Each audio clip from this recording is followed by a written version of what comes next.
Well, it's good to be with you again. Um, Sounds like FNC is going through a bit of a journey, and we pray that God leads and guides you through that. But it gives me the opportunity to worship again with you today, and I'm thankful for that.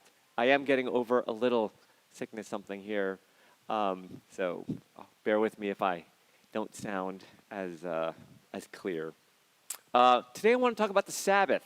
When I was growing up, honestly, I didn't hear a lot about the Sabbath. It wasn't a big deal. Now, I knew it was, one of the 10 Commandments, and yet I didn't think much about it, nor did I notice a lot of other people doing a lot about it.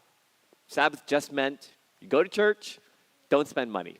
And that seemed like, all right, check, I don't know. It didn't seem like it was that big a deal. However, I have come to more deeply appreciate the Sabbath command and what it is teaching us.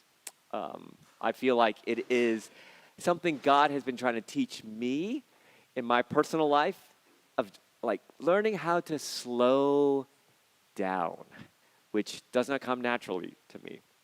Just before I go too far, I just want to mention I was inspired partly by an old sermon of Keller, The Rest Giver, and a book from Ruth Barton on sacred rhythms. After preparing the sermon, I also read this book by John Mark Comer, The Ruthless Elimination of Hurry, which, if this message resonates with you, I would recommend that book.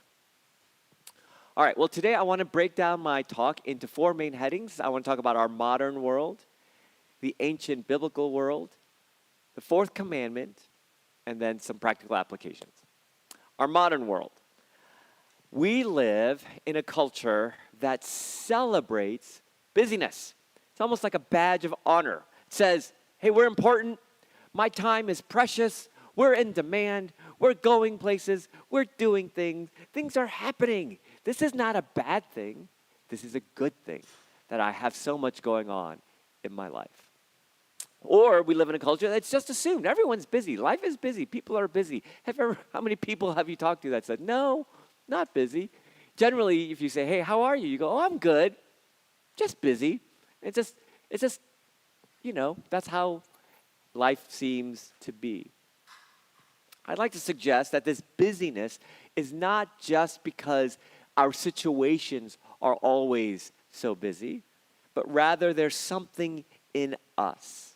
Meaning, let's suppose, I don't know if you had plans this afternoon. Those plans got canceled. All of a sudden, your day is wide open.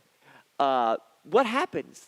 Do we all of a sudden just slow down? And no, my guess is we just almost immediately fill it up. All right, well, then I can take care of blah, blah, blah, blah, blah. And we just keep going. I think a great example of this is during the pandemic. All of a sudden, we had, a lot of us, a lot more time. I mean, so much more time. And yet, my guess is, for a lot of us, we found a way to fill that time and stay pretty busy. Meaning it's not the external circumstance. There's something in us. As much as we complain about being busy, I'd suggest we choose to be busy. There's always more we could do for ourselves, for the house, for our work, for the kids. There's always more. Keller suggests that perhaps we live in the most workaholic culture in the world. Now, granted, he's preaching to New York, 2005. That's almost 20 years ago. And yet, I wanted to suggest we're probably not that far off from what he's addressing. He gave 2 reasons. He said, 1, this is because technology means our work is more accessible to us and we are more accessible to our work. See, there was a time when there were these natural boundaries between your work life and your personal life. Generally, you would commute to work, do your work, and then come home. And there was a pretty natural barrier. And yet today we live in a world where work and personal space are all blurred together. And granted, for Keller, this was 2005. 2005 means pre-smartphone. Pre-smartphone, this is what he's saying, that work keeps coming to us and we keep making ourselves available to work. Today, I'd suggest there is rarely a quiet moment when something isn't dinging or something isn't happening or we're just not compulsively checking, so that work is just woven into our personal lives.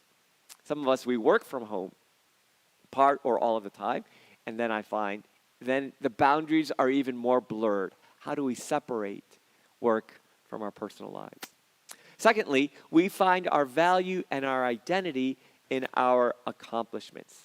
See, there were societies where your value and your identity came from the family that you grew up in, or the little group that you were a part of. You were honored by, and you were to give honor to your family. Today, we live in an individualistic society where your identity and value don't come from your family, it comes from you and what you accomplish. It's all about individual achievement. We live in a meritocracy. So, work is the way you prove to yourself and to others, I'm a somebody. I've got value. Look how much I've accomplished. Keller points out, and I completely agree, notice how we parent our kids. You know, there was a time, so I'm told, when parents would just say, all right, kids, go play all day, every day, all summer long. The poor kids of our generation, like, what does that mean? Every hour is like filled with activities and lessons, and parents are driving to and from, trying to breed our children to have as many advantages as they can have, to be as accomplished as they could be. They are bred for personal achievement. This, like, I have to prove myself through my work, is a restlessness of the soul. Keller quotes another author who says, what Sabbath does is it stills the eternal inner murmur of self-reproach. That there's a voice inside that's constantly saying, prove yourself, prove yourself, prove your worth. Show, well, what have you been doing lately? How much have you done? Have you justified this day with how much you've accomplished? Keller, and I also heard this other podcast, talk about people who have trouble sitting still because if they do, they feel like if I don't keep moving, I'm getting behind. Everyone else is going, and so if I don't go too, I'm behind. And so we're all driven to just keep going. But there's something within us, there's something within me that drives us to go. I want to make a quick footnote here. I think there are some external circumstances that do demand a lot of us, and there's not always a lot we can do. And actually, I think parenting young kids is one of those situations where it's just endlessly exhausting. Sabbath and slowness might look a little different in those kinds of seasons. A few words about the ancient biblical world. I want you to imagine a time where there are no cars, no paved roads, no airplanes, no microwaves, no fast food restaurants. Everything took longer. No cell phones, no laptops, no internet, no Wi-Fi, no electricity. When the sun went down, it was dark. There's not much you could do about that. We were just mentioning before service, I read this thing. Before the invention of the light bulb, the average person slept 11 hours a night. Today, between 7 and 8, 7 and change. I mean, people slept a lot because it's dark. What can you do? There's only limited things you could do by candlelight or lantern. Maybe some of us have been on a mission trip or been to parts of the world where, things just move slower. It's just, you can't really go fast in some of these worlds. It is in that context, that ancient, slow world, where as one of God's 10 commandments. I mean, this isn't just like tucked in there somewhere deep in Leviticus. This is like top 10 commandments. He commands one day in 7, do no work. Don't do any work. Add to that all these extra holidays that he put in. And some of these holidays, mind you, were week-long celebrations. Holidays like Feast of Unleavened Bread, First Fruits, Feast of the Harvest, Day of Atonement, Passover, blah, blah, blah. There are lots of holidays in the Jewish calendar. Add to that, every 7 years, you had a Sabbath year. And then every seven years, every 49 years, you had a year of Jubilee. To what would have already been, by our standards, such a slow world, it is as if God put the brakes on to slow it down even more. I'd like to suggest that what we take as normal, the pace that our society has been living, is the fastest human history has ever known. Never has human history gone this fast. I mean, and it keeps getting faster. And I would suggest that God would say, whoa, people. Hey, what's going on? Slow down. I wonder if God would say, this is not the way I intended people to live their lives. I think, and there are so many authors that will quote things like this, that one of the main reasons for why we have a lack of discipleship or a lack of deeper spiritual formation, quote, the greatest enemy is we're too busy. It's not secularism or, atheism or Buddhism. I don't know, materialism. It's that we're too busy. That maybe we live in a culture that is profoundly counterproductive to deep spiritual health and flourishing. That we cannot be spiritually formed in the drive-through lane. We have to get out of the car, set up camp, and stay a while. That spiritually speaking, our busyness is not a virtue. It is a problem. And God is commanding us to slow down. Now, I have to confess, this is really hard for me. This is not my natural personality. I'm a go, overachiever. Let's just multitask and be efficient and highly productive. I love getting things done. But I feel like more recently, God has been convicting and teaching me. This is not good. This is not godly. This is not what he wants. He's teaching me to slow down. When I first prepared this message, it was during a very busy season. I was working on this one project. It was consuming all my time and energy. And then I had to preach this sermon. I was preparing this sermon. And then there were some other things going on. And the whole time as I'm writing all this, I'm thinking, Lord, forgive me. Lord, forgive me. I know, I got to slow down. But I can't, not now. I'm going to tell everyone else to slow down. And I'm going to work really hard at trying to say it well. But I can't slow down right now. And I noticed myself thinking, I will slow down, Lord, as soon as I finish blank. And then after a while, I thought to myself, you know what? Isn't that how addicts talk? Just one more. Just one more. The fourth commandment, observe the Sabbath. It strikes me, why is this one of the top 10 commandments?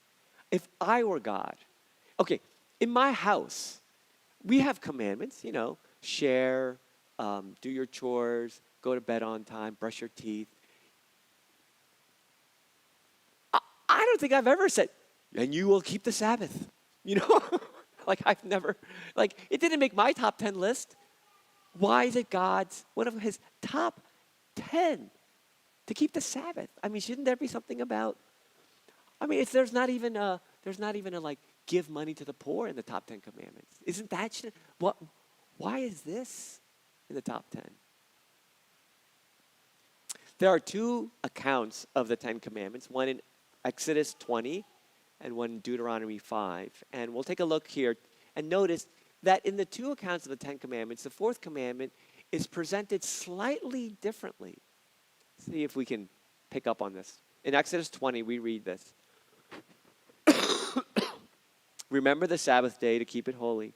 6 days you shall labor and do all your work, but the seventh day is a Sabbath to the Lord your God. On it you shall not do any work, or you, or your son, or your daughter, or your male servant or female servant, or your livestock, or the sojourner who is within your gate.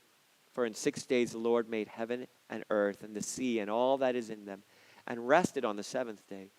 Therefore the Lord blessed the Sabbath day and made it holy. What I want to point out is this fourth commandment to keep the Sabbath is connected to the creation story. In 6 days, God made heaven and earth and all that is in them. And on the seventh day, he rested. Now, what does that mean? I do not think it to mean God worked so hard for 6 days and on the seventh day, he's like, oh, man, that was exhausting. I need a day off. I'm so tired. Like, right? An omnipotent God doesn't get tired. Instead, when we read the Genesis account, we read God created, God saw everything he made, and behold, it was very good. And he rested. Meaning, what is the Sabbath day? He is pleased with the work of his hands. I want to redefine rest. That the biblical definition of rest is not necessarily to not work. That the biblical definition of rest here is that your soul is satisfied, content. Your soul is full. You are pleased. You are delighted. And so the commandment here that we are invited, we are commanded to join with God in pausing, enjoying, savoring, and celebrating the goodness of what he's made. Enjoy creation. Enjoy the beach, the mountains, the sunset. Enjoy a good cup of coffee. Enjoy a nice meal. Enjoy music. Enjoy art. Enjoy a good book. Enjoy a movie. Enjoy good things that God has made. Pause and say, it is very good. It is very good. I think one sub-application of that is that we can also take delight in what we've done this past week. That being made as God's image, in God's image, we are co-creators. And we make things too. Because what I notice for myself, and I think a lot of us, is we work, and as soon as you're done one thing, you just start the next thing. It's like 6 days of creation, and then we just go straight to the next 6 days of creation, the next, like we just keep going, and we don't pause and say, hey, look at what I've made. It's good. We don't pause to celebrate. We just keep going. But that's not what God says. That's not what God does, and that's not what God commands us to do. We pause, and we savor, and we celebrate, and take delight in the good things God has done, and maybe even some of the good things we've done. Deuteronomy 5 gives the fourth commandment, and listen carefully to see if you notice a difference. Observe the Sabbath day to keep it holy, as the Lord your God commanded you. 6 days you shall labor and do all your work, but the seventh day, the Sabbath to the Lord your God. On it you shall not do any work, you or your son or your daughter or your male servant or female servant, or your ox or your donkey or any of your livestock, or the sojourner who is within your gate, that your male servant and your female servant may rest as well as you. You shall remember that you were a slave in the land of Egypt, and the Lord your God brought you out from there with a mighty hand and an outstretched arm. Therefore the Lord your God commanded you to keep the Sabbath day. Did you notice? In Exodus 20, the fourth commandment was tied to the creation account. In Deuteronomy 5, the fourth commandment is tied to the Exodus story. You were slaves in Egypt, but God brought you out with a mighty hand and an outstretched arm. And because he brought you out of slavery, keep the Sabbath. That the Passover is not just an annual celebration for the ancient Israelites. It was a weekly celebration. Every Sabbath, they are to remember that God brought them up out of the land of Egypt. For Christians, obviously, we have an even greater deliverance out of slavery. Not out of physical bondage in Egypt, but out of bondage to sin and death and idolatry. Jesus has rescued us. That the Sabbath is a day for us to remember the cross, remember our forgiveness, our adoption, our riches, our glory, all that Christ has given to us. In other words, Sabbath is not just about don't go to work, take a day off. It's about what's happening on the inside. It is a spiritual practice, a soul practice. How so? Well, Keller mentioned that we live in an achievement-oriented society. We find our value and our identity in our work. And this restless striving of always trying to prove our work, this murmur of our souls, we're saying Christ has freed us from that bondage. We don't have to keep working. If you think about it, that's what slaves do. Slaves always work. Sabbath says we are not slaves anymore. We don't have to always work. And more profoundly at the soul level, we don't have to keep proving our worth. We don't have to keep trying to show our value through our accomplishments. We are justified not by our achievements, but because Christ has made us his own, that we are his sons and his daughters. We have glory, status, riches, far more than what we would ever hope to accomplish.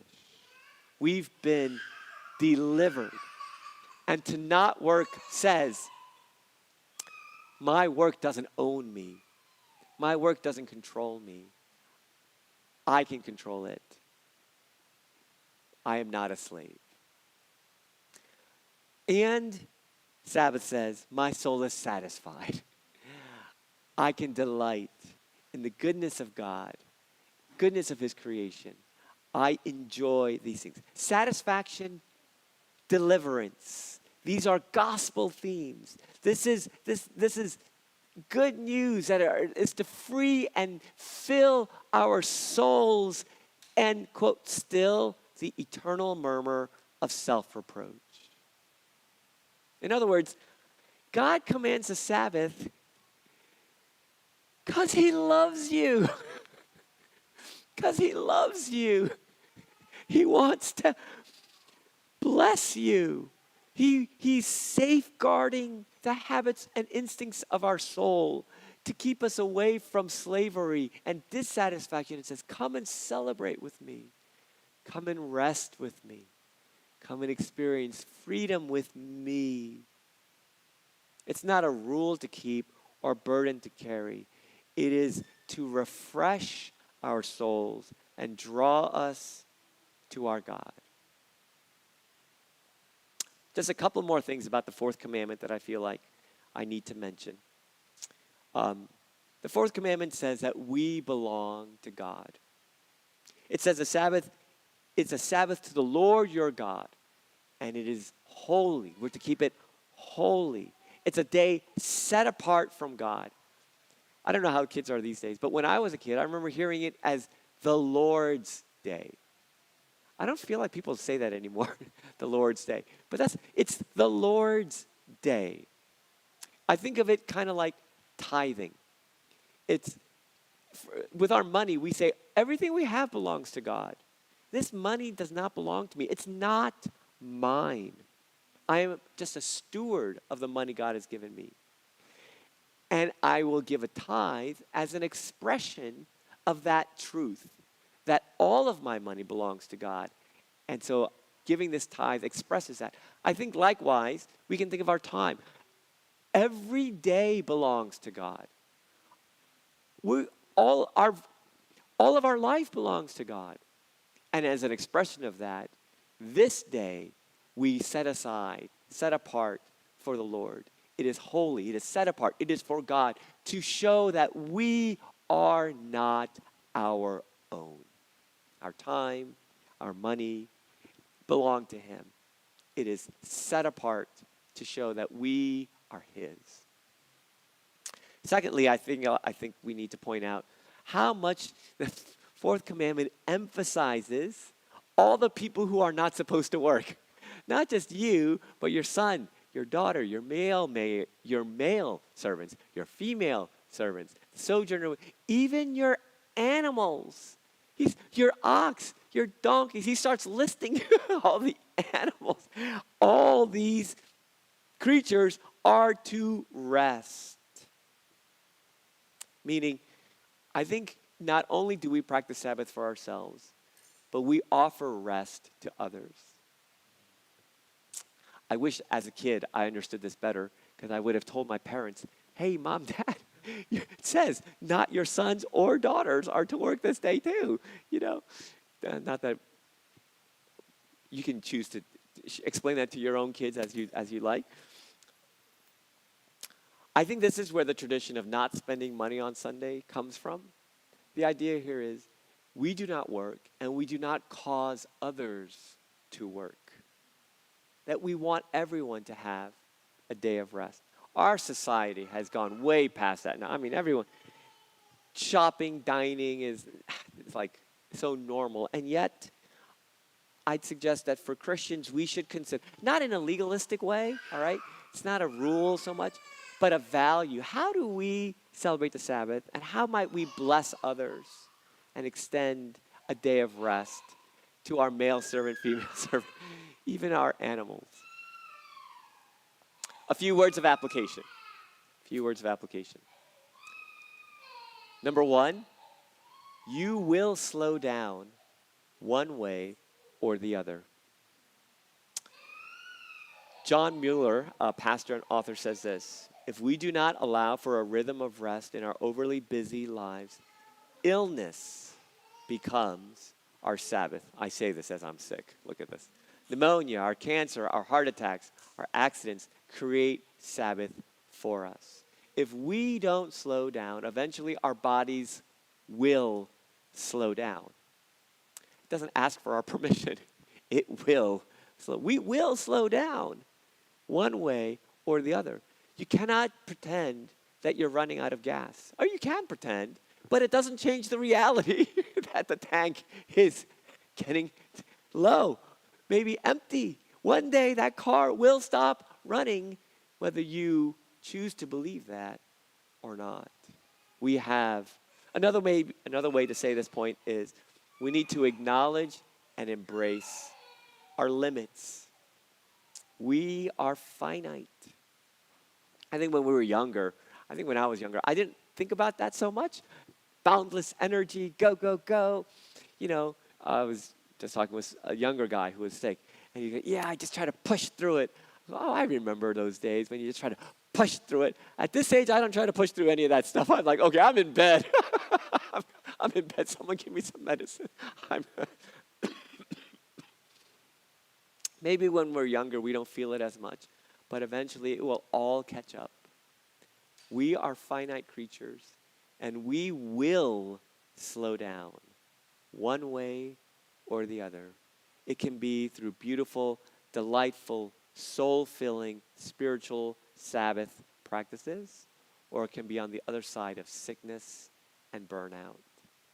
And unfortunately, I've hit that wall more than once. We will slow down. So receive this fourth command as God's gift, His loving wisdom, his good guidance to you to slow down in a healthy way. Number 2, do less. Do less. We cannot have a Sabbath day without adjusting the other 6 days.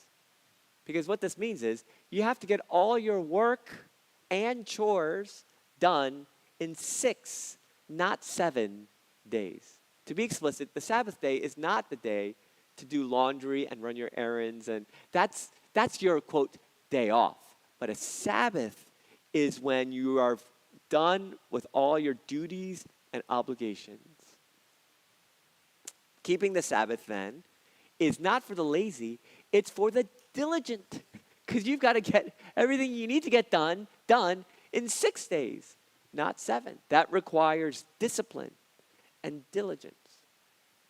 However, my guess is, even if you are super diligent and super disciplined, most of us probably would struggle to get all that we want to get done in those 6 days.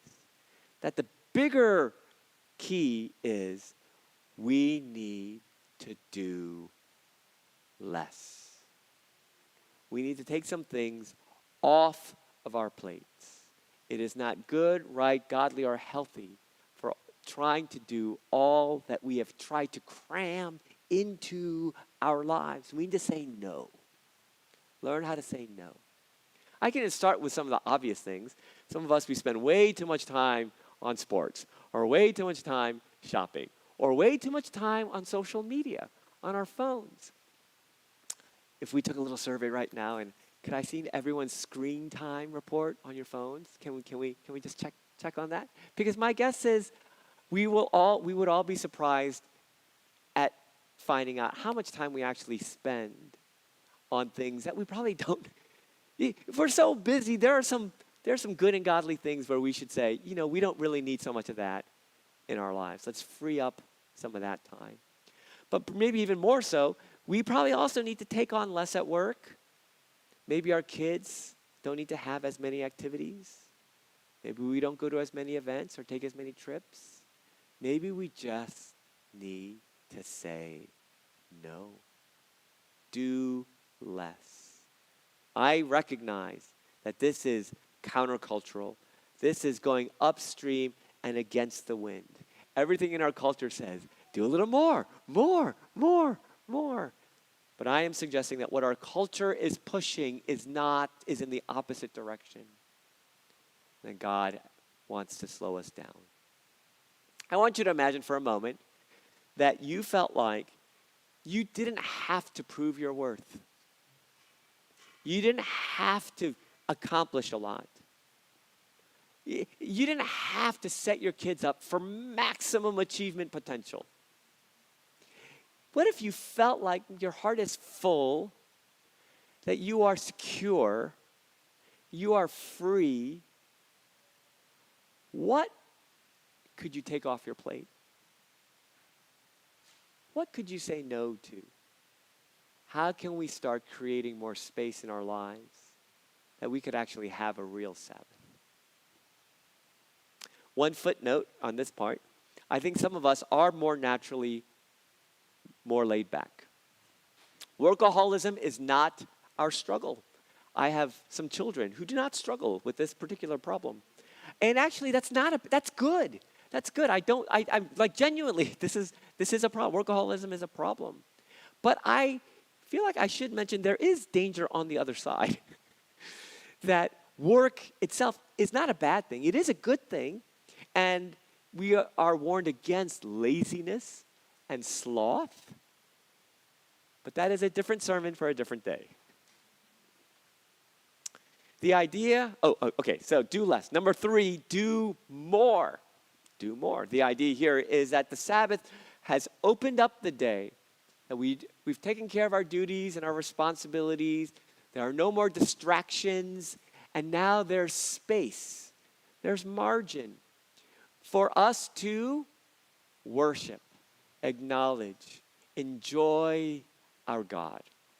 There's time to be with God in His Word and in prayer. There's time to sing songs and meditate on verses and journal and reflect and go on prayer walks. There's time to gather as his people, plenty of time to worship and enjoy and commune and fellowship. There's plenty of time to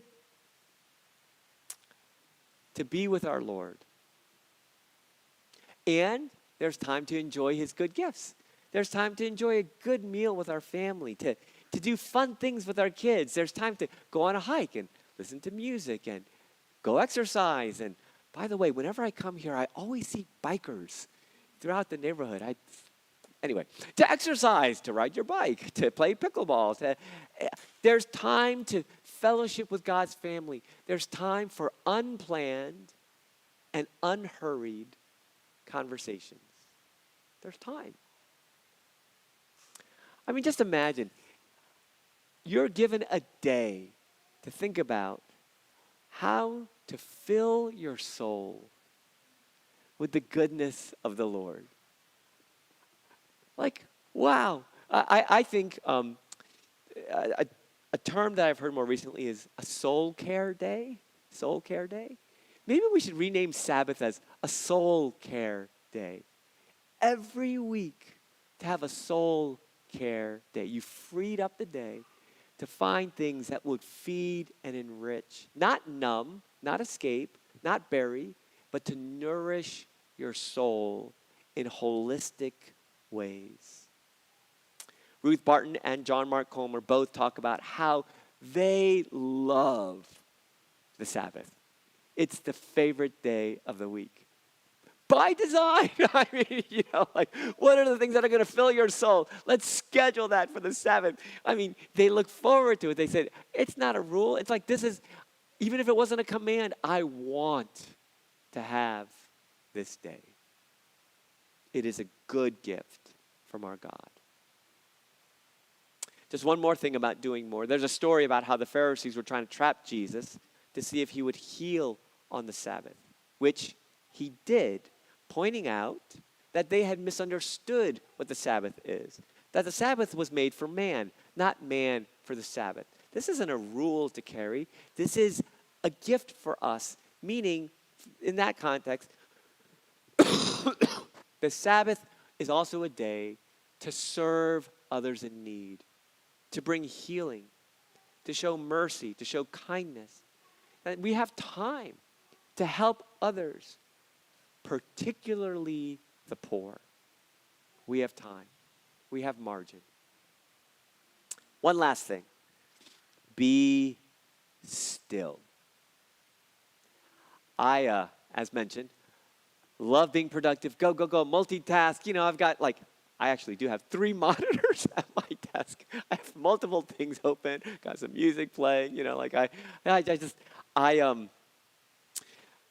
It's been a few years now. I've tried to adopt a practice of, I set a timer, and for a few minutes, I just try to sit in stillness. It's not even prayer necessarily. I'm just trying to quiet my soul. And I find it's really hard for me. Within just a few minutes, I get my mind, I should send that text. Oh, wait, did I here's something else I forgot to do. And, here's an idea for that project. And all these things just keep bubbling up in my head. And it takes a while for my soul to be still.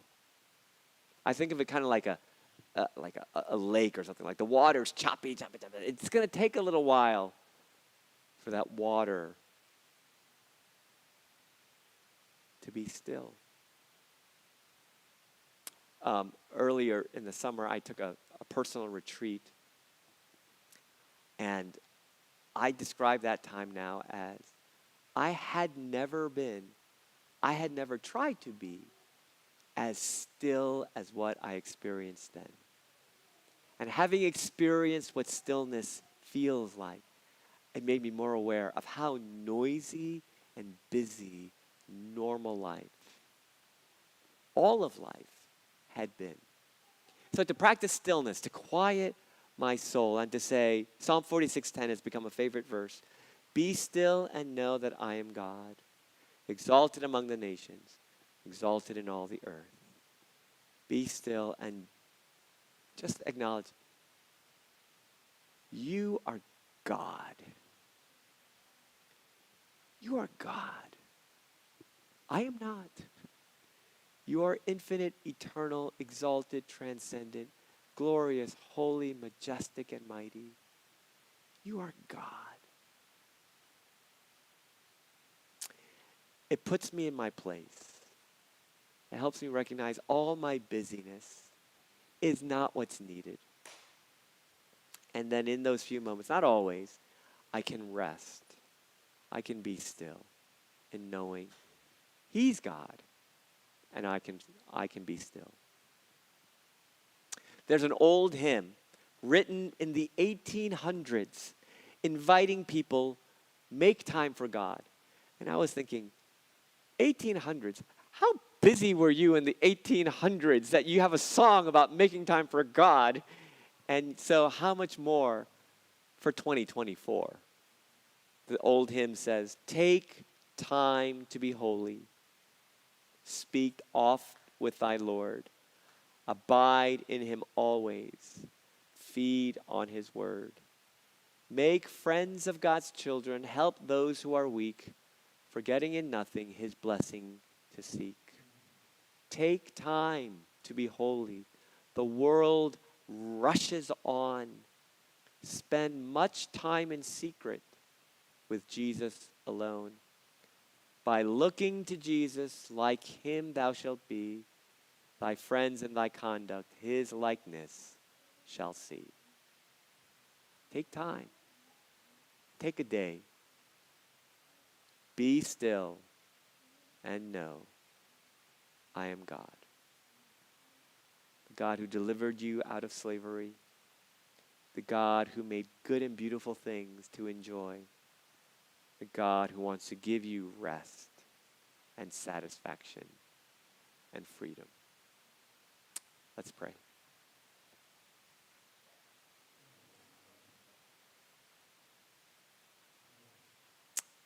Oh Lord, so many of us, we carry so many burdens. Life is always so busy, so noisy, so many demands. Our to-do lists are so long. Our schedules are so filled. But we pause. You are God. You have created a good world. You have brought us out of slavery.